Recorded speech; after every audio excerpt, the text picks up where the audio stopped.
Zoey, how are you doing today? I'm good. How are you? Absolutely fantastic. What is this experience like? And the reason why I bring it up is because people, the thing I love about podcasting and broadcasting is that what we talk about today, it will be heard in 50 years. It's the confidence of knowing that God is using this as a tool to reach people that we will never meet. Yeah, I love that.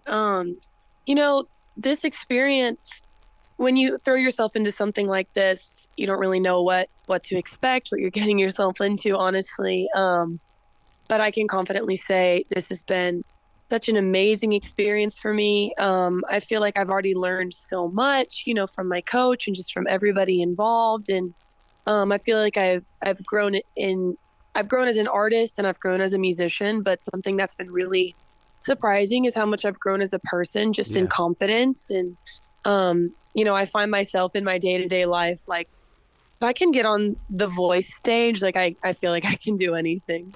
Yeah, I mean, at 20 years old, I mean, you're just on page 2 or even chapter 2 of your lifetime book. I mean, and to take the experiences and grow with them has got to be mind-blowing for you.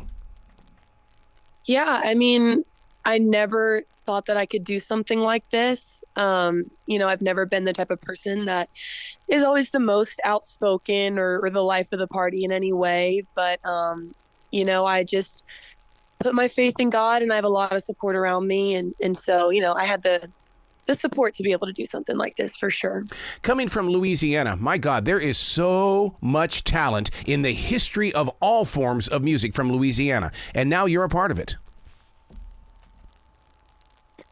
Yeah, seriously. When I was learning music, I was actually growing up in New Orleans at the time. And I had the privilege of learning from just local jazz musicians. And so Louisiana definitely plays a big part in who I am as a musician. Jazz to me is it's improv, but at the same time, I mean, because I walk out here in my forest here in South Charlotte, North Carolina, every bird in the world is singing, but I feel it. There's just something about the jazz that we're delivered. And I've always pictured Louisiana's music or the jazz of Louisiana being the same thing.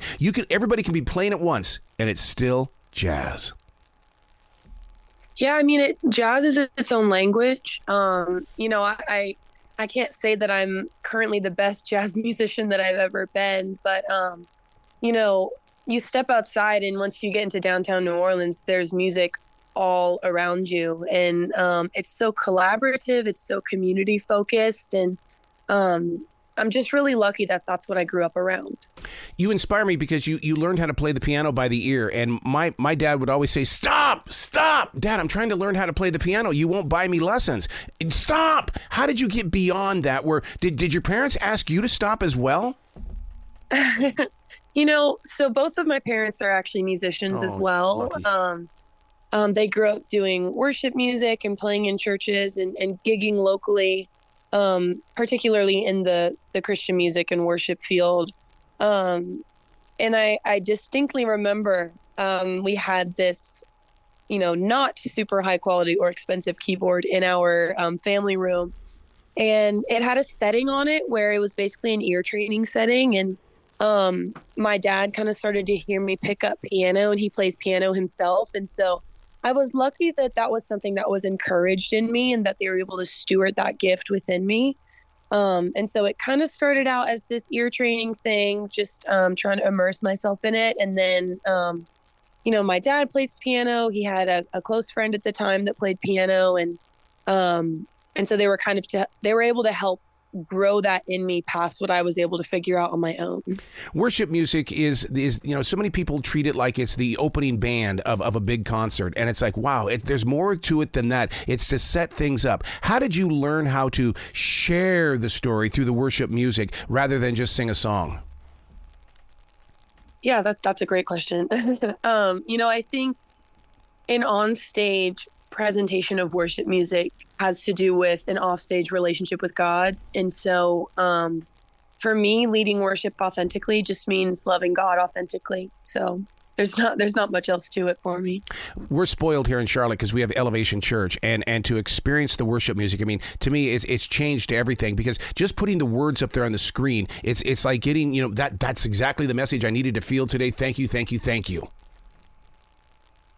Yeah, and I think a lot of that has to do with I firmly believe that God and the Holy Spirit places music in people's lives whenever they need it. And so every time I get to step on stage and lead somebody in worship and lead somebody else's music, I just take it as a great honor. And I know that it might be this Sunday morning I'm just tired and I didn't want to wake up early and I'd rather be in bed, but for someone else, they're coming to church because they really needed it. Yeah. And so I try to take that privilege to heart. And, it's not about me in that moment. It's about God. And so it's a different mindset than doing something like The Voice, for sure. Well, you've got to be going through a different mindset because now you've extended. You're doing what church really is. It's all about community. You're reaching beyond the four walls of church, and you're stretching through our flat screens in every house in America.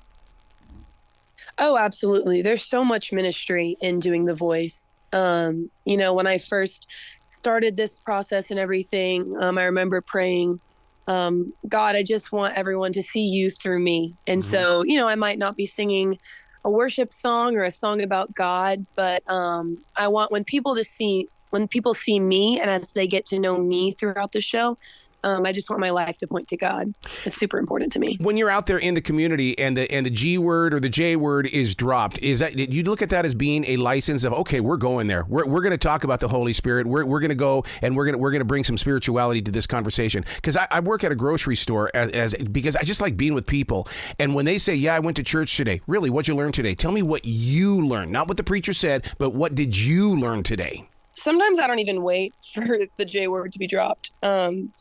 But, especially like I'm interacting with other contestants or people that I'm meeting just because they watch The Voice. A lot of people come to my social media because of this and they're like, oh, you're a Christian. I'm a Christian too. Like, it's super inspiring.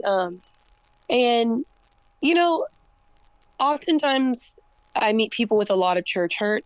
And I have a lot of church hurt myself. And I just kind of make it my mission in life I just want to be a Christian that's kind to people. Even if we don't share beliefs, I just want you to walk away from this conversation feeling loved. And, the Holy Spirit can work in people however, he sees fit. But my job is just to spread love and positivity and represent Jesus well. If that makes sense. Yeah. And you've got a great collaborator with you, Ryan. That's a major part of your life. Yeah, absolutely. I'm so lucky to be with somebody that understands music and understands this industry and just, is a supporter of my dreams. But on top of that, we're very aligned spiritually. And that's always been super important to me. Now that you're being seen all over the world on NBC's The Voice, how does that change your social media? I mean, do you find yourself going in there to look at the numbers? Do you become addicted to, I've got to change this, I've got to change that? Yeah, honestly, social media can be overwhelming for sure. I feel like over the last few weeks, my life went pretty 0 to 100. I had pretty much no one looking at my social media other than family and friends. And now I open my account and it's a larger number in the engagement section. And I would be lying if I say I didn't check that every now and then. But, in order to stay focused on what this is and not get too wrapped up in the numbers and how overwhelming that can be, I owe a lot of that to my husband, Ryan. Just to have someone who has been there from the beginning of this and even before The Voice, just someone there to keep me grounded, because social media is not real life. And so to have that support in real life, I'm able to use social media just as a tool, but not let it become my main focus. And yet so many agents, so many different stages, all they want to do when you walk in there, because you say, hey, I would like to perform in your venue. Let me see your numbers. What are you doing? What do your numbers look like today? Did you have an increase? And it's like those analytics are such an addiction for these businesses. I understand it, but you know what? People need to find music and discover new music as well. And they've got to support people like yourself, Zoey. Yeah, I totally agree. I do think social media can be important and can be helpful, but at the end of the day, it's all about music. Yep. And so I totally agree with you there. Do you look at yourself as being a full-time student? I do. So I did take a little bit of time off in order to do the voice. But yes, education has always been super important to me. Both my parents actually have their doctorate degrees, and so I grew up around higher education being something that was normal and very encouraged, but it was also something that I chose for myself. And so, I'm balancing school and trying to have a music career, and just being open to wherever any of that leads me. So what is this story about you rewriting a Taylor Swift song? Is that taboo? I love talking about this. So a little bit of backstory without rambling for too long. When I was a junior in high school, when quarantine kind of started for me, and during that time, Taylor Swift dropped her Folklore album, which is one of my favorite bodies of work. I absolutely love it, and I would definitely say it's one of the reasons I became a songwriter, because I just remember thinking, I want to write music that sounds like this and makes people feel like this. And one thing that's so special about that album is the narrative writing element, where she's creating stories and writing about not necessarily just herself, but about these characters that she's created. And so, fast forward a little bit, quarantine has started. I'm making a lot of singing videos and writing videos on TikTok, and they start doing fairly well. And I'm gaining this small, very niche following. Taylor has this song called Cardigan. Yeah. And I ended up rewriting a section of that song from the perspective of a different character from that album, which is, again, so very niche, but the Swifties understand. And,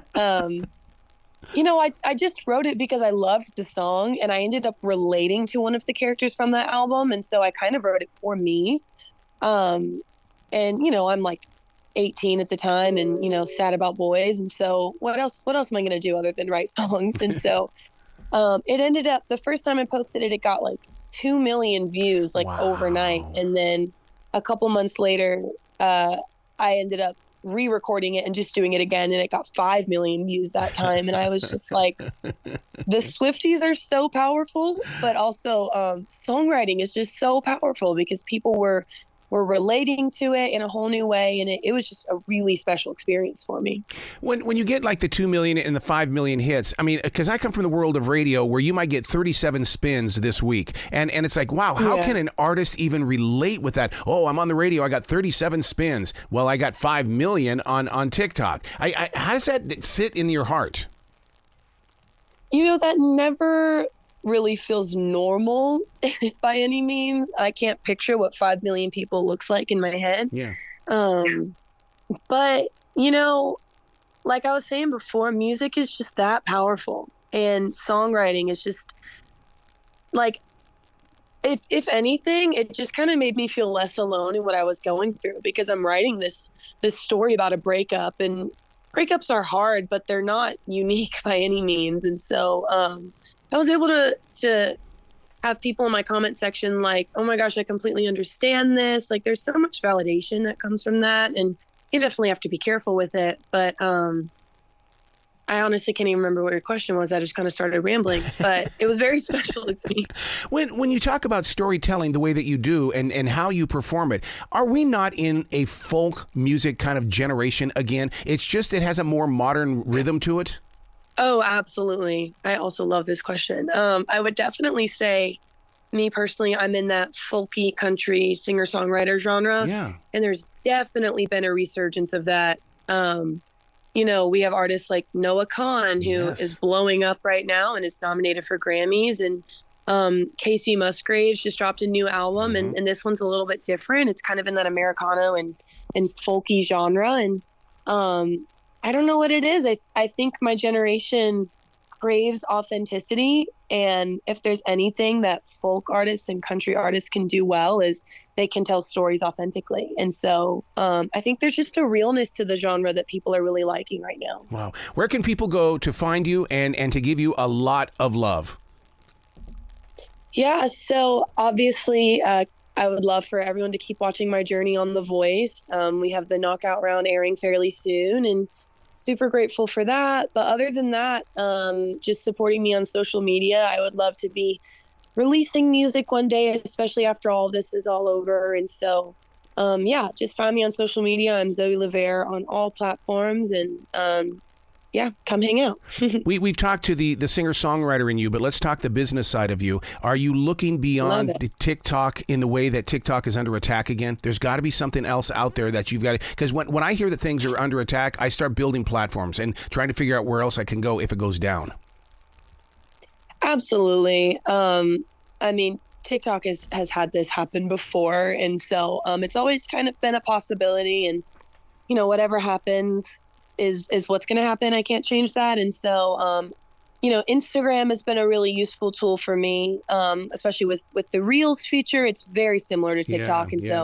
I've been slowly kind of just transferring content over to Instagram, just kind of as a just in case. But TikTok is where my main following is, but definitely encouraging people to head over to Instagram as well. Wow. You got to come back to this show anytime in the future, Zoey. The door is always going to be open for you. Thank you so much. I've absolutely enjoyed our conversation so much. This has been great for me. You be brilliant today, okay? You too. Thank you again.